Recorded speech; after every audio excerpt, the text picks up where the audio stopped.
Protected झोपड़पट्टी है उसके बारे में तो उनको झोपड़पट्टी रूल के हिसाब से डेवलप किया जाएगा, पर जो जमीन अभी खाली पड़ी है या जो जमीन अभी अभी लास्ट 4-5 साल में एनक्रोच हुई है, आंकड़े भी पूरे सामने नहीं आए पर वो हजारों एकड़ में है जो खाली पड़ी है या जो अभी पिछले 4-5 सालों में है, सैकड़ों एकड़ से भी ज्यादा है। तो उसमें 500 एकड़ को टारगेट करके हम उसको ये मार्क करके उसको समाज उपयोगी कामों के लिए, गार्डन के लिए, खेलने के मैदान के लिए और समाज उपयोगी कामों के लिए, स्विमिंग पूल के लिए, स्कूल के लिए, हॉस्पिटल के लिए, कौशल्य विकास केंद्र के लिए, जिम के लिए कैसे उपयोग कर सकते हैं उसके बारे में हमने प्रयास आज की मीटिंग में थोड़ा बेसिक प्रयास किया है। 1 महीने बाद इसकी रिव्यू मीटिंग वापस की जाएगी। उन जमीनों पर किन किन लोगों का अतिक्रमण हुआ है? क्या रोहिंग्या बांग्लादेशी है और उनको सरकार जो है यहाँ से खदेड़ेगी?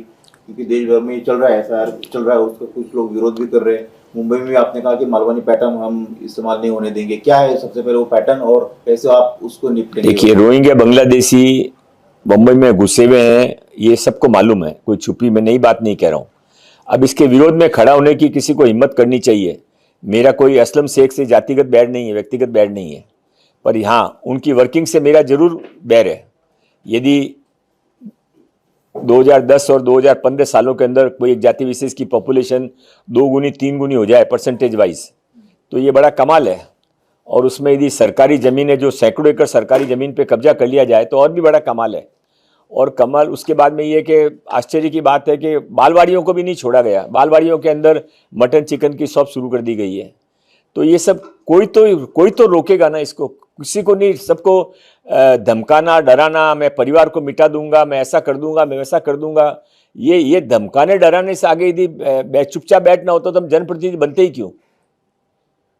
बांग्लादेशियों की लगातार धरपकड़ हो रही है, अभी खारगर में कार्रवाई चल रही है। एक ही इमारत में 100 से अधिक बांग्लादेशी वहां पर पाए गए फर्जी डॉक्यूमेंट्स के साथ। ये तो मुंबई की परेशानी है ही है कि मुंबई के अंदर ये आते हैं, बंगाल से, आसाम से आते हैं यहाँ पर, और आने के बाद में यहाँ पर आधार कार्ड, राशन कार्ड बना लेते हैं, वोटर लिस्ट में नाम लिखा लेते हैं, सरकारी जमीन पे घर बना लेते हैं, बाद में वो उनको सारे सरकारी सुविधाओं का फायदा मिलता है, और बाद में उनके पॉलिटिकल वोटर भी बन जाते हैं, क्राइम में भी हिस्सा लेते हैं, गलत कामों में हिस्सा लेते हैं।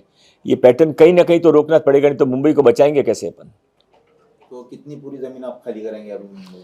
ये हमने तो अभी 500 एकड़ का टारगेट रखा है। पहले 1 साल में 500 एकड़ जमीन भी यदि हम बचा के उसको समाज उपयोगी काम के लिए ले सके तो बड़ा अचीवमेंट है। पहले वो अचीव होने दीजिए, बाद में बाकी बात करेंगे। दूसरा सर की जितेंद्र सिंह इनका जो बयान है उसको लेकर एमएनएस मांग कर रही है कि भाई मुंबई जो है उसका बॉम्बे करने का बीजेपी सोच रही है कि जिस तरह से नहीं, मुंबई रहेगा, बॉम्बे नहीं बनेगा। हमने इसको मुंबई रखने में बड़ा रोल किया था, हमारे राम नाईक जी से लेके सब लोगों ने, और इसको आगे भी हम वही करेंगे। और इसके बारे में कहीं नाम यदि बॉम्बे रह गया होगा तो उसको मुंबई कैसे किया जा सकता है, इसके बारे में हम भी प्रयास करेंगे। हम राज ठाकरे जी की इस बात से सहमत है। सर आरएसएस को लेकर बयानबाजी हो रही संविधान दिवस से, और एक कुणाल कामरा ने एक फोटो भी जारी की थी, क्या उस पर कार्रवाई की जाएगी जिस तरह से अभद्र उसने वो किया? ऐसा है कि अभद्र बातें करने वालों से, गालियां बोलने वालों को कांग्रेस पार्टी स्वागत करती है और बड़े पद देती है। वहां पे ये एक डिग्री बन गई है कि जितनी गंदी बातें करोगे, जितनी धमकियां दोगे लोगों को सामाजिक कामों के लिए, उतना जल्दी आपको पोस्ट मिलता है। तो ये लोगों को सोचना चाहिए कि ऐसी कांग्रेस को